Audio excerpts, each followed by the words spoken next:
Oopsie. There we go. Of course I would mess something up right around coming back to these reviews. Welcome to another episode of GodSaw's Turnbuckle, the wrestling video podcast I run over here on youtube.com/UC Campbell. That name could be changing here very, very soon to kind of more represent the name of the podcast itself.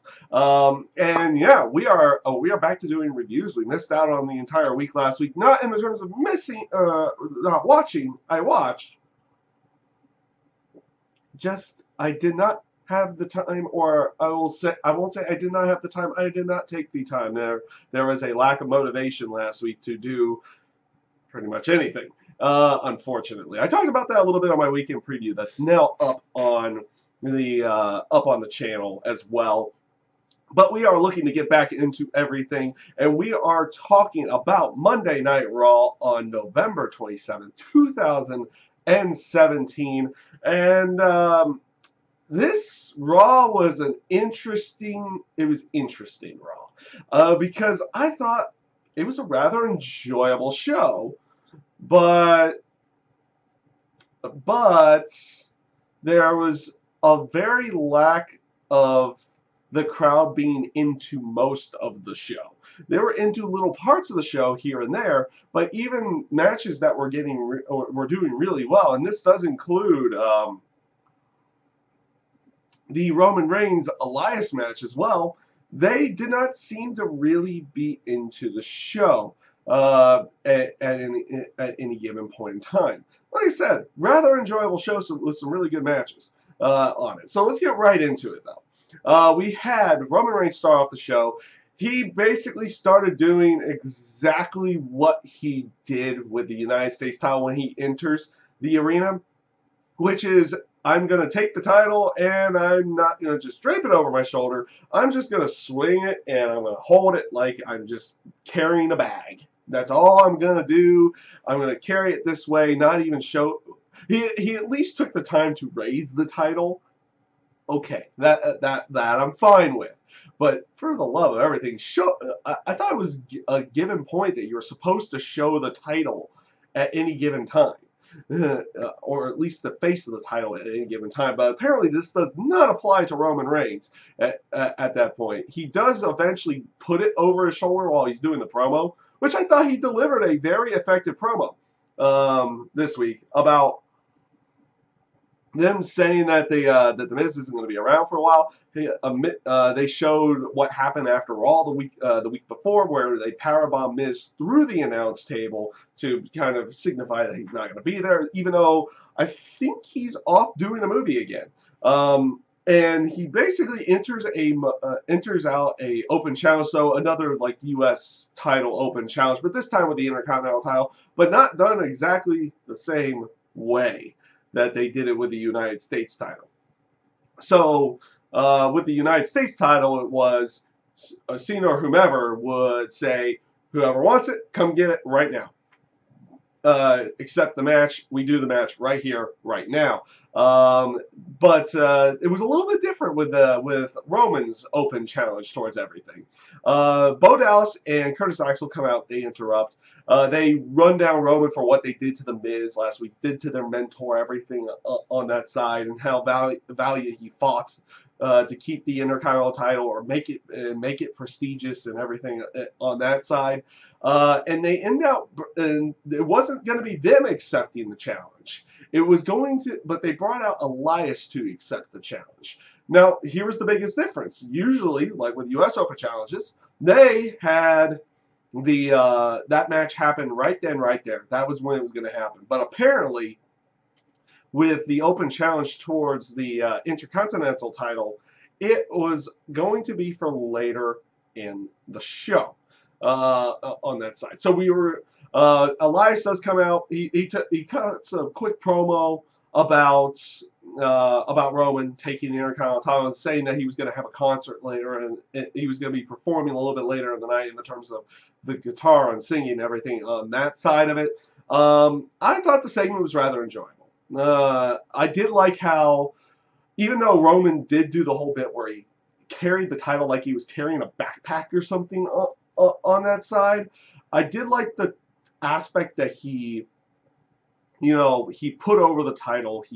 When he was talking, he put over the title, the significance of winning it. Even last week when he won the title, the celebration for it seemed like it's like, oh, he's proud of winning this title. It's not like just some secondary thing. So it leads me to believe that whenever he gets the Universal title, he'll probably do the same thing. I think. We'll see how that goes down the line, because a lot of people feel like he's going to be getting a Universal title around WrestleMania, and we'll see how everything plays off on that side. So for the time being, we kind of got to go with it. But like I said, during his promo, he did talk about the keeping the title prestigious, everything in that side as well. And that set up the match with Elias and Roman Reigns later on in the evening.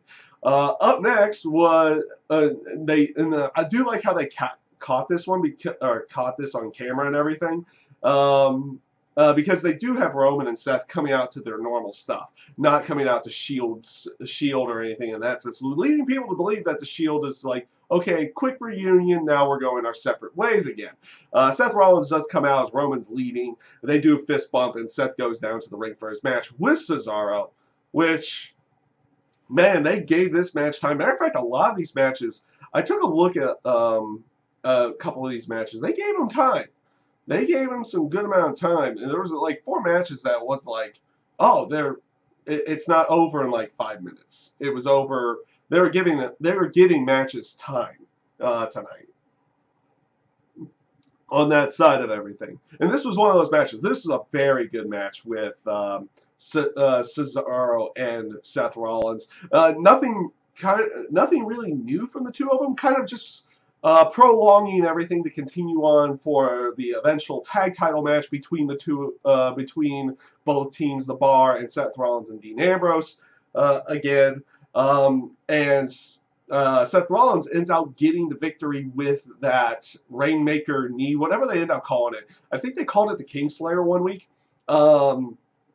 I've not been a big fan of this move since he brought this out, because we've seen it done a little bit, make it look a little bit more stiff, everything in that sense. We've seen it done better on that side of everything, but his version of it is looking better and better on a weekly basis. Or maybe it was just the aspect of him hitting it on Cesaro. Cesaro sold it better. It looked like it connected more, everything on that side of it. It looked like an actual potential finisher at that time versus some of the other ones that we have seen so far. Seth Rollins does cut a promo after the match, basically saying that he went off on a little bit of a weird tangent at one point about Dean Ambrose falling off the face of the earth and Renee Young and everything to go along with that, because they're off at their honeymoon. And yeah, it was an interesting promo, but basically saying that the Shield hasn't fully gone their separate ways. We're just kind of doing some small different things, and we're gonna eventually get back together again. And they do announce that the tag titles will be on the line next week on Monday Night Raw. So we are going to get a tag team title match next week for everything. And yeah, all in all, I thought this was a good segment. I thought this was a rather entertaining segment, and it just came off as really good. Also, the factor, really good match with Cesaro and Seth Rollins. You can't really expect too much, especially when they give it a good chunk of time like they did to go along with it, that you're going to get a good match out of it. Up next, you had Kurt Angle backstage. He was with four of the cruiserweights, which only 2 of them we end up seeing a little bit later on. I believe it was Rich Swann, Cedric Alexander. Trying to think of all the face ones. Was Grand Metalik in there?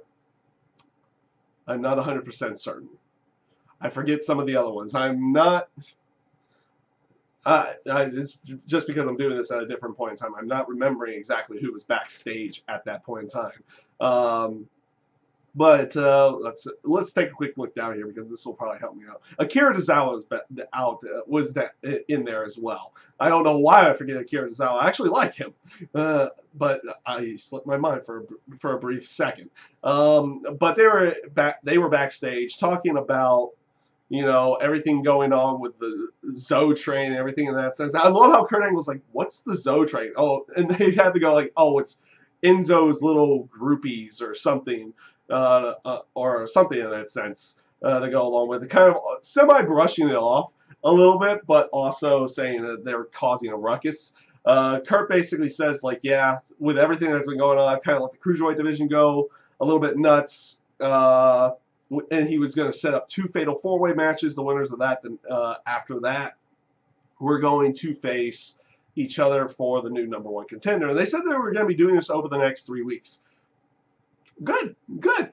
You know what? Good, because it actually creates a storyline on Raw for the Cruiserweights. And like most of the time when we see the Cruiserweights on Raw, it's just whatever, and they're setting up something for 205 Live that not everyone's going to be watching. So this is really nice. It actually creates a storyline going on Raw to create a new #1 contender for the Cruiserweight title. So I do commend them on this one, and then we're going to get a couple fatal 4-way matches over the next couple weeks, and then another match right after that. And that, like I said, that leads to their match a little bit later on. Up next was Titus O'Neil and Samoa Joe. Samoa Joe basically wins this match. Like, they have Titus go get some like good licks in everything in that sense, making it look at least like a competitive natured match, and decent enough match. Samoa Joe going over the Coquina Clutch, laying out Titus O'Neil. Eventually, Apollo Crews gets in Samoa Joe's face again. Big mistake. Gets hit with the Coquina Clutch one more time. And yeah, basically both of them left lying again by Samoa Joe.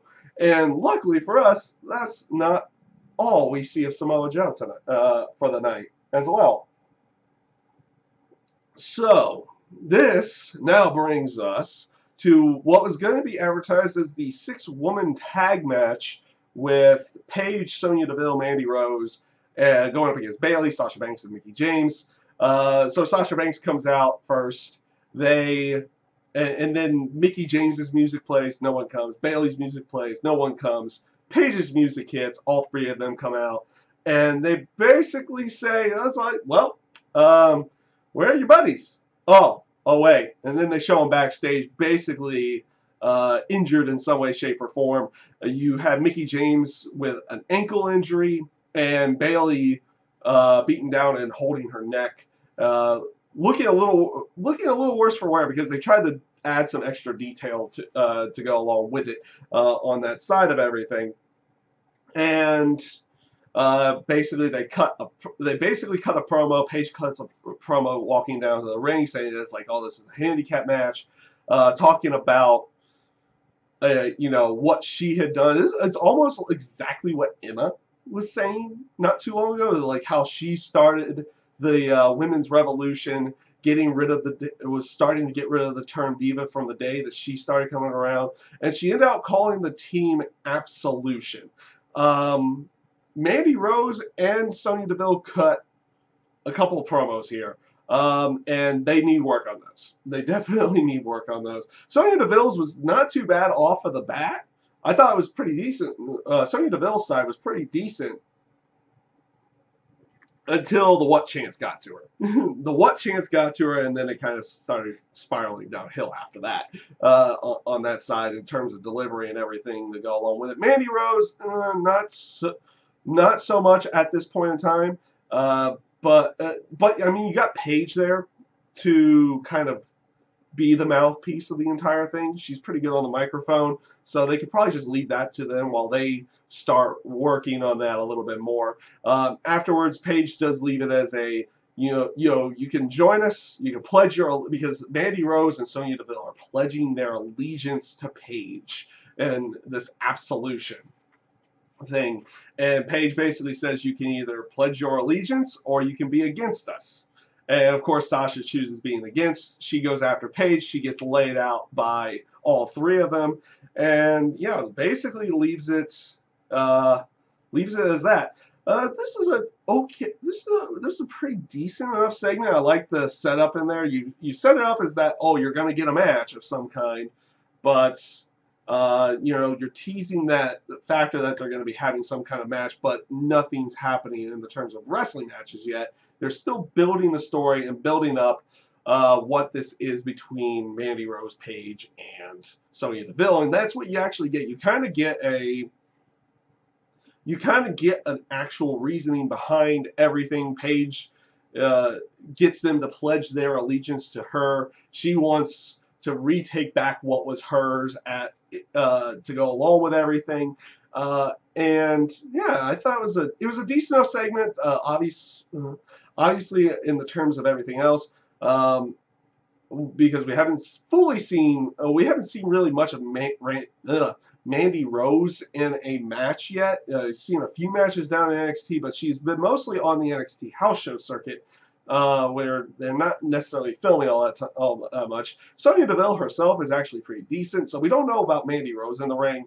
Sonya Deville and Mandy Rose on the microphone are sketchy at this point in time, but hopefully just more time on the microphone will fix any of that down the line here. So, this brings us to Bray.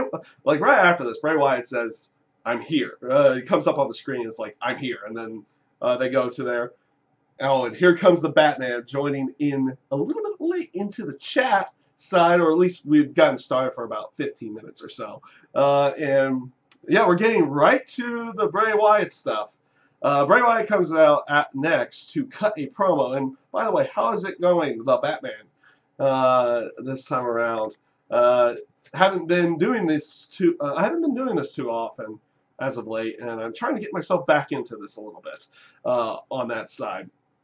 So, up next is Bray Wyatt. He comes out. He starts cutting a promo, telling everybody how he sees everybody for what they are now. He sees them as not alive, but they're dead. Everything in that sense. His eyes, again, are wide open now instead of being closed as they were before, apparently. I don't know how many times he's actually said that. The promo was kind of out there, but it led to Matt Hardy coming out. Matt Hardy comes out. Now, over the last couple of weeks, he's been a little unhinged. He's been a little unhinged and everything. Nice, the Batman. I like that. Nice little bit there. In chat, he was saying he's chilling like a Batman villain, Mr. Freeze. I like that. So, like I said, Matt Hardy's been a little bit unhinged over the last couple weeks. He lost to Elias at Survivor Series. The next night on Raw, he was supposed to have a rematch, but kind of just attacked him instead of going about everything in that sense. He comes out for his match with Bray Wyatt. This is a decent match. Matt Hardy and Bray Wyatt, they worked together pretty well in this match. It ended with Matt Hardy going for a moonsault off the top. He jumps off, misses the moonsault, and then Bray Wyatt hits him with Sister Abigail. So guess what? Bray Wyatt won a match. There's something for you. Bray Wyatt did win a match on this week's Raw, but that wasn't it for this one. This one makes me a lot more happy because it doesn't look like they're just kind of waiting for Jeff to come back. Because after the match, Matt starts becoming more and more and more unhinged. He's sitting in the corner and he just starts doing delete, and he's massively doing a lot of different deletes, and more than what they had typically had done. Usually he does like one or something like that upon the entrance, but it seems like he was becoming more and more and more and more unhinged throughout this entire time, in which we've been seeing kind of slowly but surely over the last couple months, and then later on, so I put in my notes, it's like, it seems like Matt's becoming broken again, or they might change the wording up. I would assume they still have to change the wording up on everything, but later on in the night, after like Raw and everything in that sense, he posted on social media saying it's like my dormant condition has reemerged, has awoken or woken. I think that's what they're going to now call it, is woken at this point in time instead of broken.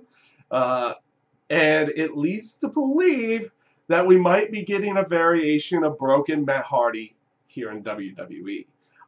If Even though I've stopped doing the Impact reviews, if you watched any of the old Impact reviews on this channel, I was a big, big fan.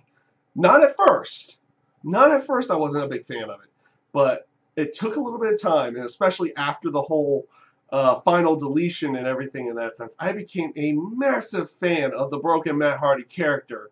And it's good to see that they're doing something here before Jeff comes back on this side. And it looks like they're going to be giving us something that's going to be vaguely similar to the broken character versus doing nothing with him at all at this point in time. So it looks like it should be a very fun, hopefully potentially fun different thing. So I'm actually kind of looking forward to this a little bit more than maybe some of the other stuff. But that's also because I've watched pretty much all of the broken Matt stuff down in Impact Wrestling, GFW, TNA. Actually, I think it's just back to Impact Wrestling now.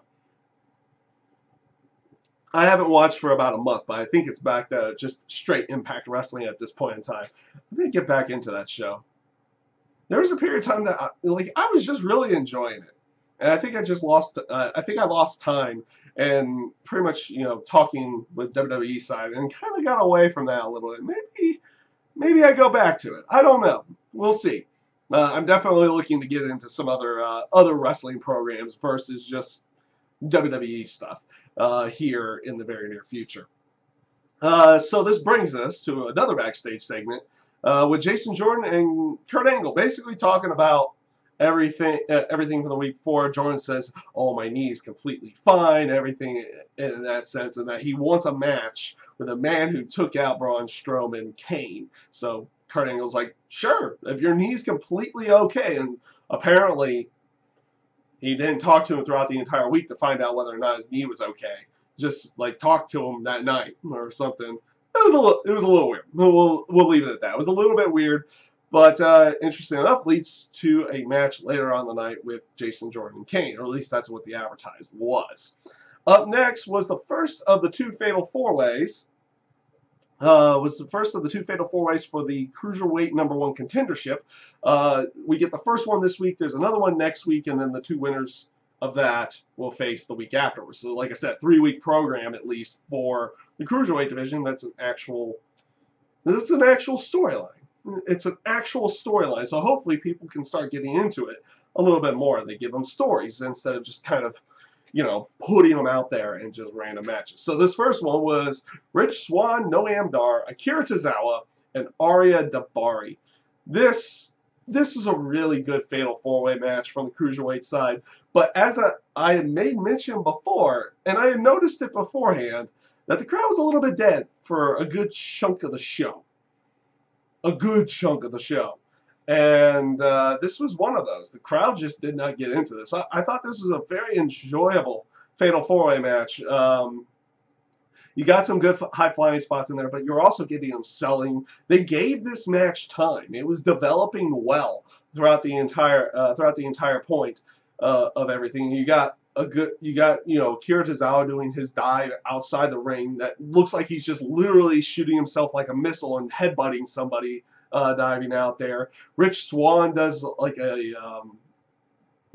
like a 450 to the outside. Arya Daivari hit a frog splash to almost win the match. Akira Tozawa did his senton almost win the match. Eventually setting up for Rich Swann to hit his Phoenix Splash after, I believe, what was it? I believe, did he hit it on Noam Dar or Arya Daivari? I think he hit it on Arya Daivari as well. But setting up the Phoenix Splash for Rich Swann, and he ends up winning the match and advancing on to the advancing on to the match in 2 weeks for the #1 contendership to Enzo's Cruiserweight title. Now, they were talking. No, they were talking the entire. They also had showed Enzo watching on the TV backstage, doing the weird thing where he's standing like this. You could see his face towards the camera, but he's supposed to be looking at a TV that's also like kind of like this. So he's supposed to be looking like this or something. It still looks weird. it looks weird, but you know, it is what it is. They do something like that to try to get them to, you know, like you can see their face or you can see something a little bit more. However, they decide to do camera positioning at that point in time. And he was talking throughout the entire match. Like you get him initially. They show him talking on there, but you're getting no words. And then I guess they put a boom mic to him afterwards, and you start getting a few other bits in there. It's like, oh, why am I teaming up with these guys or something to go along with that. It was a little bit weird, but you had it basically the point getting across that Enzo was trying to basically continually talk throughout the entire match to go along with it. Now, you didn't hear it over the microphone or over the when you were just watching the match. It was just when they went backstage, which was a couple times.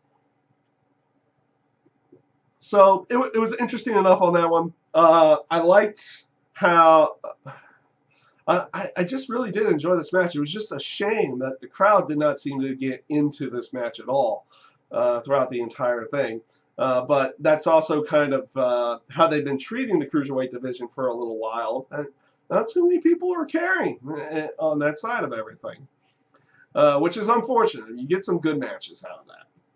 You definitely do get some good matches out of that one. This is one of them. I would recommend watching it.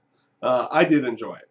Up next was Elias going up against Roman Reigns for the Intercontinental title. They started off everything with Elias doing his typical concert, singing, everything in that side of it. And then they also he brings in Bo Dallas and Curtis Axel, and they were doing the Jailhouse Blues, or the blues with harmonicas and everything. Now, granted, it was pretty clear.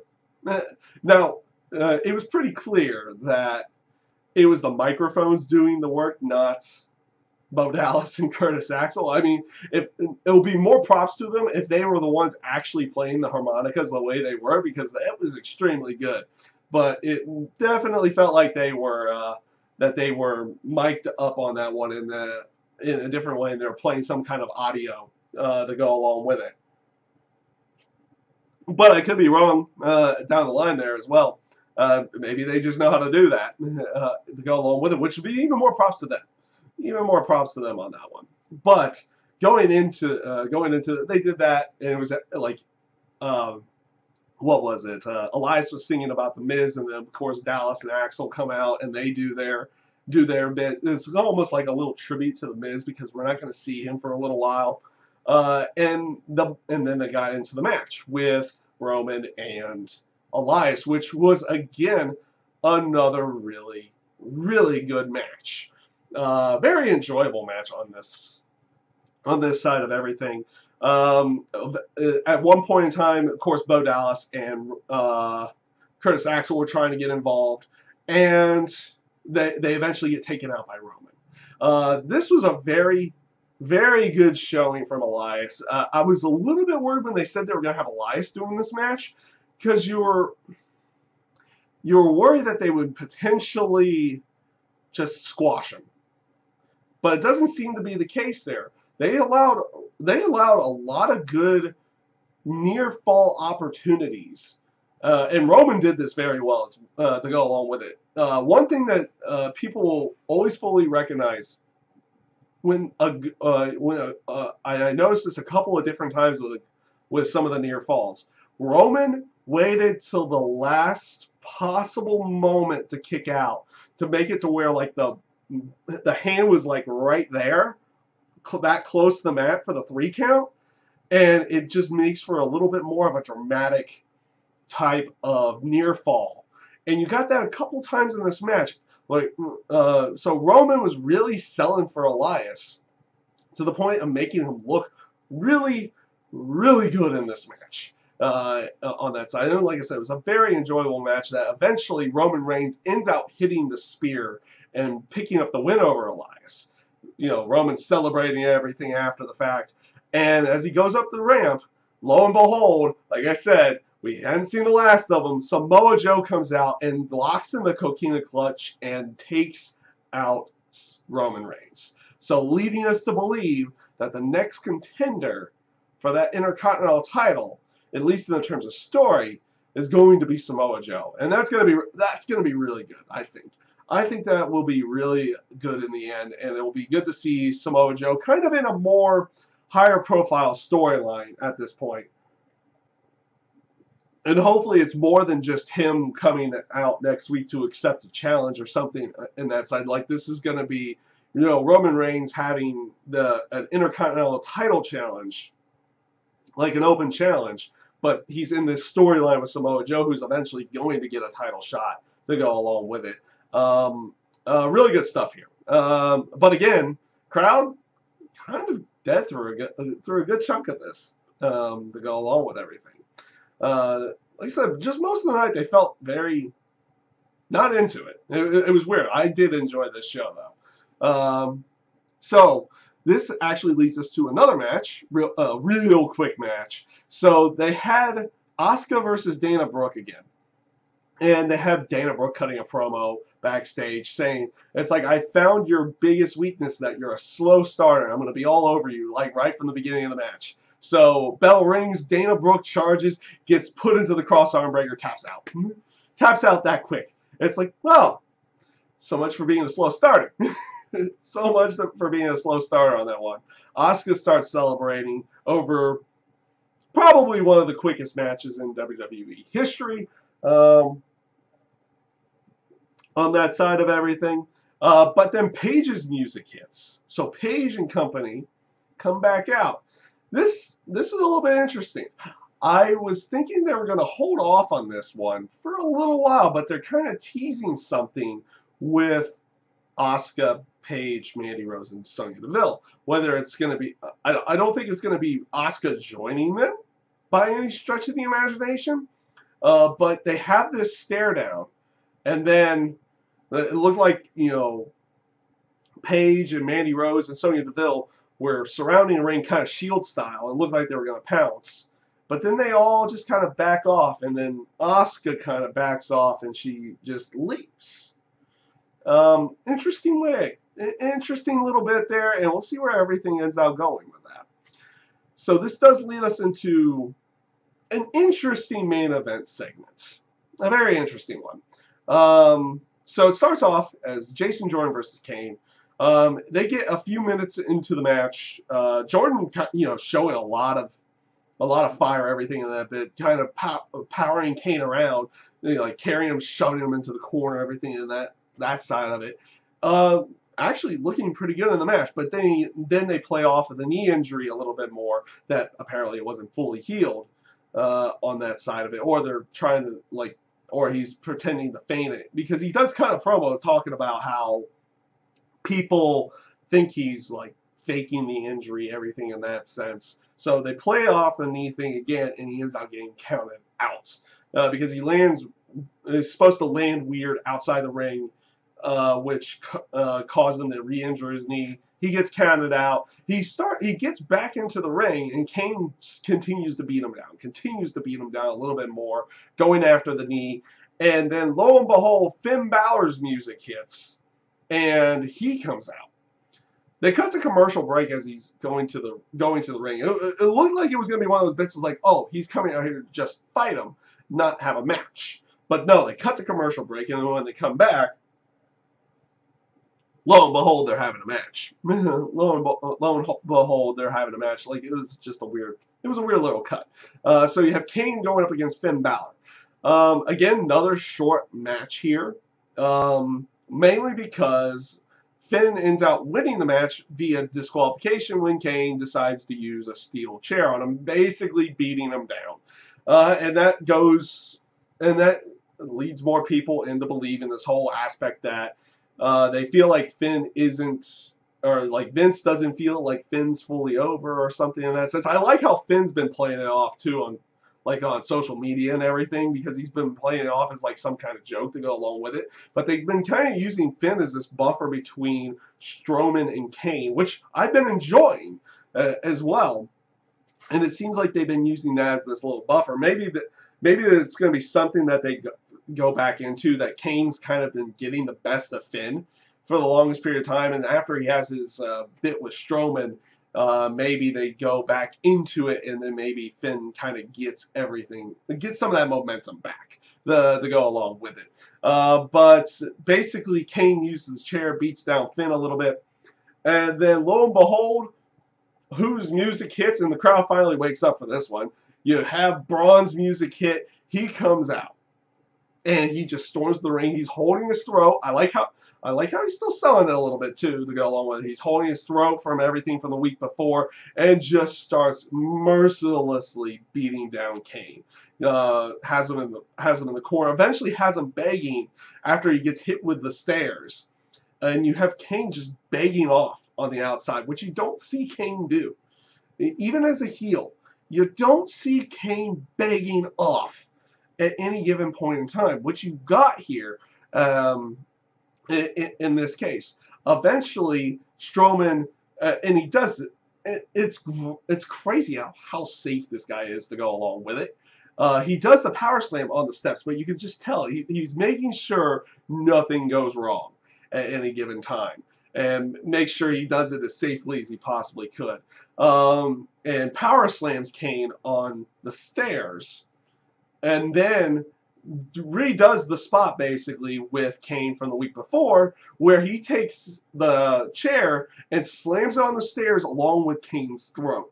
And he ends out doing it twice, and that ends off where he had finally where Kane finally kind of gets away. He stumbles away. He begs away from the entire situation with Braun Strowman. Very interesting segment. I liked what they did. I may not be the biggest fan of the aspect that Finn's kind of been that buffer between the two of them, where Kane kind of destroys him, but then Strowman destroys Kane to go along with it. Maybe that's because I like Finn Balor on that side of it. You don't want to see that end up happening, but you save that for down the road. If they continue doing this with Finn, then they're kind of pushing him aside at that point. But you technically have Kane in multiple feuds here, and his main feud is with Strowman. He has this other feud with Kane, or not with Kane, but with Finn. He also has a subtle feud with Jason Jordan to go along with it. So he has 3 different feuds going on. So it's give and take at that point in time. Kane's got to get the better of somebody in this case, and he was getting the better of Jason Jordan and Finn Balor. But just because it's not like he doesn't, they still have Finn going out there going after Kane, doesn't mean that he's just gonna be buried by Kane the entire time. It's gonna be probably a point where Finn gets his upcomings. Kane gets his upcomings from Finn, whether it be in the form of Demon Finn Balor or something else to go along with it. We'll see how everything plays off on that side. But the stuff with Strowman and Kane I thought was really good. And I thought, honestly, most of this show was rather enjoyable. Crowd was dead throughout a good chunk of it, but it was a rather enjoyable show on every sense of the word to go along with everything. And yeah, that's pretty much it. They ended off the show with Kane begging off to Strowman and escaping through the crowd, which you don't see from Kane typically on that side of everything. And it'll be interesting to see where they go with that one, what kind of match we get next, and what they're going to try to do next with them. Because, I mean, we've already had Kane power slam through the ring. What else are they going to try to do with this particular feud? So we'll see where everything goes off with it. I thought this Raw was a rather enjoyable show. Matter of fact, I thought the last couple of Raws, like last week's show, was actually really enjoyable as well. I didn't do a review for it, but I thought it was rather enjoyable right after Survivor Series. And yeah, I've been enjoying Raw as of late. I've been enjoying SmackDown as of late. So we'll see how everything continues on with it, with everything here. And that's pretty much everything I've got for you guys. So with that being said, everyone, I thank you guys for watching. I hope you enjoyed everything, and have a great rest of your day.